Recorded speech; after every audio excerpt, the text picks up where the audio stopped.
নবী হওয়ার আগেও কিন্তু আল্লাহ রাসূল সাল্লাল্লাহু আলাইহি ওয়াসাল্লাম মানুষের অনেক কাজে এসেছেন। তিনি মানুষকে সাপোর্ট করতেন, বিপদে তাদের পাশে দাঁড়াতেন, তাই না? তিনি তো অফিসিয়ালি 40 বছর বয়সে নবী হলেন, যদিও আল্লাহর এলেমে তিনি অনেক আগে থেকেই নবী। কিন্তু দুনিয়াতে আল্লাহ রাসূল সাল্লাল্লাহু আলাইহি ওয়াসাল্লাম যখন 40 বছর বয়সে উপনীত হলেন, তখনই তো হেরা গুহায় নাজিল হলো, ইকরা বিসমি রাব্বিকাল্লাযী খালাক, read in the name of your Lord who has created. এই যে 5টা আয়াত নাজিল হলো, উনি নিয়ে আসলেন, কাঁপতে লাগলেন। খাদিজা রাদিয়াল্লাহু তাআলা আনহার কাছে বললেন যে মনে হয় আমি মারা যাব, আমাকে কম্বল চাপা দাও, আমার ভয় লাগছে, আমি কাঁপছি। তখন খাদিজা রাদিয়াল্লাহু তাআলা আনহা ওনাকে আশ্বস্ত করলেন, ওয়াল্লাহি লা ইউখজিকাল্লাহু আবাদা, আপনি ভয় পাবেন না, আল্লাহ আপনাকে অপদস্থ করবেন না।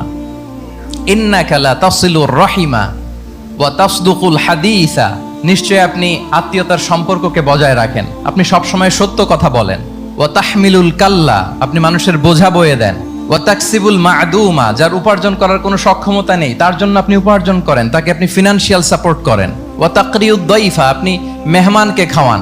ওয়া তুঈনু আলা নাওয়াইবিল হক, সত্য যেখানে বিপন্ন সেখানে আপনি সত্যের বীর সেনানী হয়ে দাঁড়িয়ে যান। তো এই ফিচার যাদের মধ্যে থাকে, এমন ব্যক্তিত্বকে আল্লাহ তাআলা কখনোই অপমান করতে পারেন না। আপনি চিন্তিত হবেন না, ডোন্ট ওয়ারি অ্যাবাউট ইট, কোনো ভয় নাই, কোনো চিন্তা নাই, আপনি আশ্বস্ত হন। তাহলে দেখেন, এই যে 6টা গুণের কথা খাদিজা রাদিয়াল্লাহু তাআলা আনহা বললেন, এগুলো কিন্তু রাসূল সাল্লাল্লাহু আলাইহি ওয়াসাল্লাম নবী হওয়ার আগের গুণ। অর্থাৎ 40 বছর বয়সে তিনি উপনীত হওয়ার আগেই ওনার এই অভ্যেস ছিল যে উনি অন্যের বোঝা বইয়ে দিতে হেল্প করতেন, মানুষকে সাপোর্ট করতেন। যার উপার্জন করার সুযোগ নাই, ক্ষমতা নাই, তাকে তিনি উপার্জন করে দিতেন, মানে তাকে ফিনান্সিয়ালি সাপোর্ট করতেন, মেহমান খাওয়াতেন। তার মানে নবী হওয়ার আগেই উনি জনকল্যাণমূলক কাজে নিজেকে সম্পৃক্ত রেখেছেন।